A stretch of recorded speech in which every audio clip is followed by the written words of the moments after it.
বাংলাদেশের দুর্দান্ত জয়। আপনি কি কখনো চিন্তা করতে পারছেন ক্রিকেট অস্ট্রেলিয়া বাংলাদেশে আসবে আর আপনি মিরপুরের মাটিতে ব্যাক টু ব্যাক দুইটা ম্যাচ এমনভাবে জয়লাভ করবেন যেটা আপনি সারা জীবন মনে রাখতে পারবেন?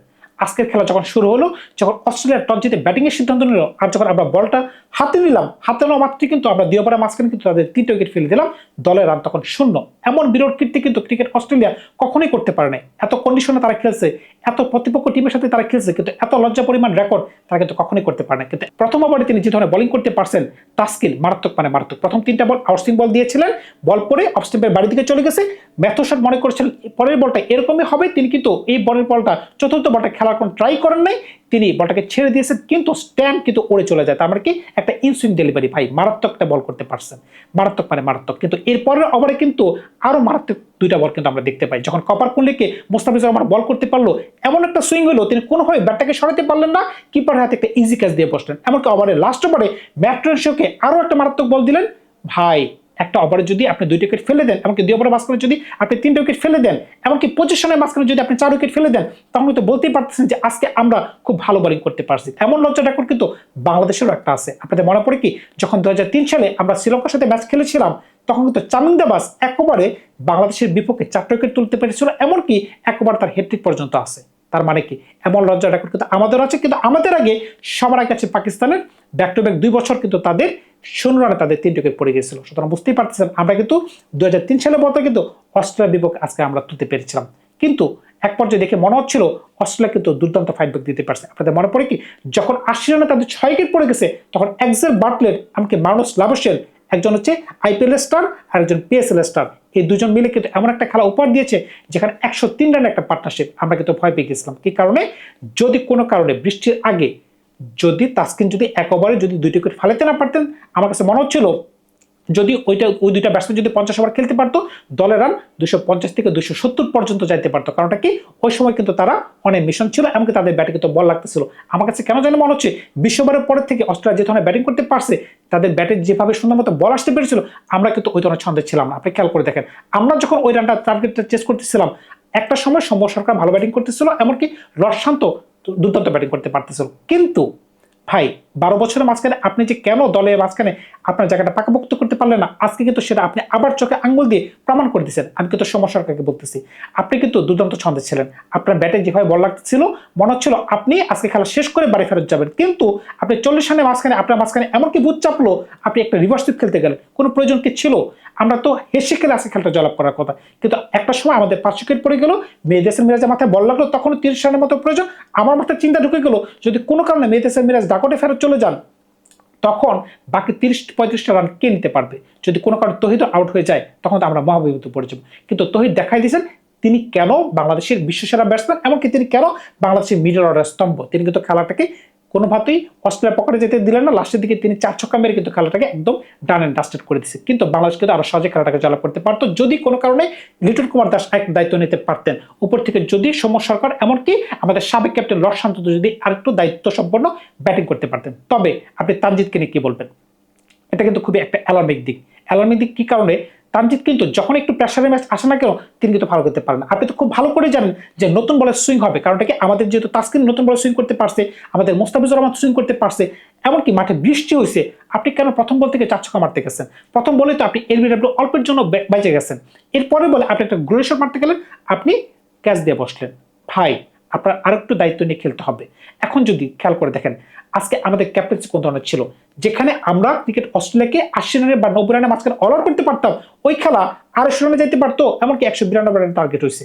ভাই যখন একটা ইজি রান আউটের চান্স আপনার কাছে আসলো, মার্নুস লাবুশেনের যে ব্যাটসম্যান 50 করতে পারছে, তাকে কিন্তু আমরা 1 রানে বা 0 রানে তাকে আউট করতে পারতাম। তিনি কিন্তু হাফ ক্রিজে চলে গেছেন, তাকে কিন্তু ফ্রেমের মাঝখানেই নেই, কিন্তু আপনি বলটা গ্র্যাব করতে পারলেন না। তানবীরের কথা বলতেছে, হ্যাঁ তানবীর আজকে আপনি দুর্দান্ত বল করতে পারছেন, আপনি 2টা উইকেট দিতে পারছেন, ওইটা খুবই দুর্দান্ত বোলিং করছেন, কিন্তু প্রয়োজনের সময় ওই উইকেটটাও কিন্তু আপনাকে ফালানো উচিত ছিল। কিন্তু মোসাদ্দেকের কথা কি বলবেন? যদি মোসাদ্দেক আপনি যদি একটু বলটা আসতে দিতেন, তাহলে ওনার জন্য কিন্তু বলটা গ্র্যাব করাটা একটু সহজ হতো। আপনি এত উত্তেজিত অবস্থায় এত জোরে বলটা থ্রো করছেন, আমার দেখে মনে হচ্ছিল আপনি অতিরিক্ত জোরে থ্রো করে ফেলছেন, এই কারণেই তানভীর বলটাকে গ্র্যাব করতে পারেনি।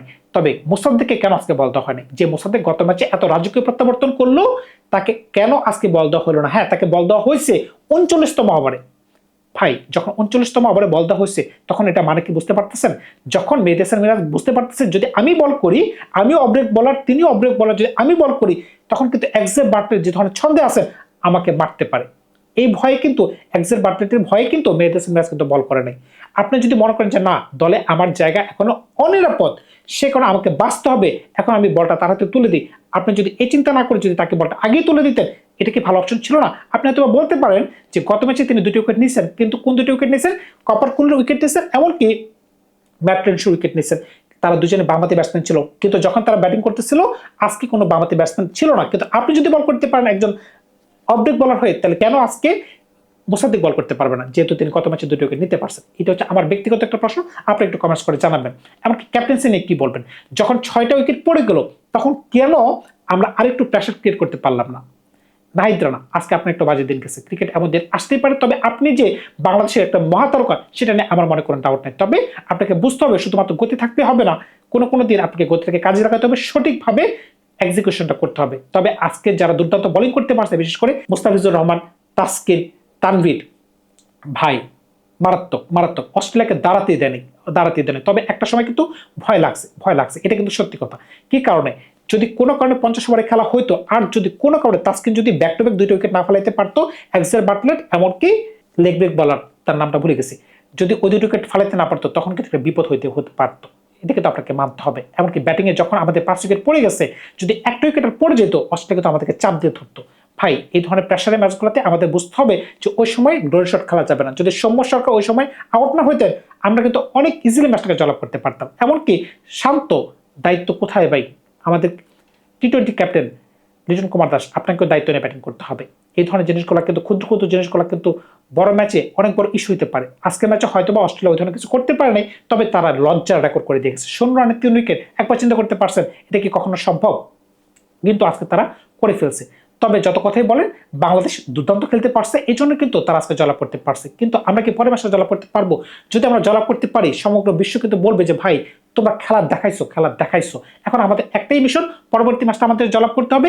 কিন্তু এরপরে যখন আমরা অস্ট্রেলিয়া যাব টেস্ট খেলার জন্য, ওই জায়গায় যদি যাই আমরা একটা টেস্ট ম্যাচ জয়লাভ করতে পারি, এমনকি যখন আমরা সাউথ আফ্রিকা যাব, সাউথ আফ্রিকাতে যাই কিন্তু আমাদের টেস্ট আছে, ওডিআই আছে, টি-20 আছে, যদি ওইখানে আমরা একটু ভালো খেলা খেলতে পারি, তখন কিন্তু সমগ্র বিশ্ব বলবে এখনই সময়, বাংলাদেশকে ডাক দাও, তোমাদের সাথে এখন খেলতে হবে। এই সুযোগটা যদি আমরা কাজে লাগাইতে পারি, আর যদি সমগ্র বিশ্ব যদি আমাদের ছাপ যদি আমরা দেখা দিতে পারি, ব্যাটিংয়ে যদি আমরা ভালো করতে পারি, বোলিংয়ে যদি আমরা ভালো করতে পারি, তখন কিন্তু সমগ্র বিশ্বে আমাদের কদর কিন্তু বেড়ে যাবে। এমনকি এটি কিন্তু উপযুক্ত সময় বাংলাদেশ ক্রিকেটটাকে নিচ থেকে উপর পর্যন্ত তোলার। সুতরাং বুঝতেই পারতেছেন আজকের এই খেলা কিন্তু আমাদের সমগ্র ক্রিকেট বিশ্বের জন্য একটা অনুপ্রেরণা হয়ে থাকবে। তবে ক্রিকেট অস্ট্রেলিয়ার জন্য একটা কালো একটা দিন, কারণ এত বড় একটা টিম, বিশ্বকাপ জয়ী টিম, এমনকি সমগ্র ক্রিকেট বিশ্বে যাদের দাপট এতটাই বেশি, তারা বাংলাদেশের বাড়িতে ব্যাক টু ব্যাক 2টা ম্যাচ হারছে, সেটা কিন্তু তাদের হজম করতে খুবই কষ্টের একটা ব্যাপার হয়ে যাবে। ধন্যবাদ সবাইকে, ভালো থাকবে আপনার। নতুন কোনো গল্প নিয়ে খুব শীঘ্রই হাজির হবো আপনাদের সাথে। বিদায়, নমস্কার।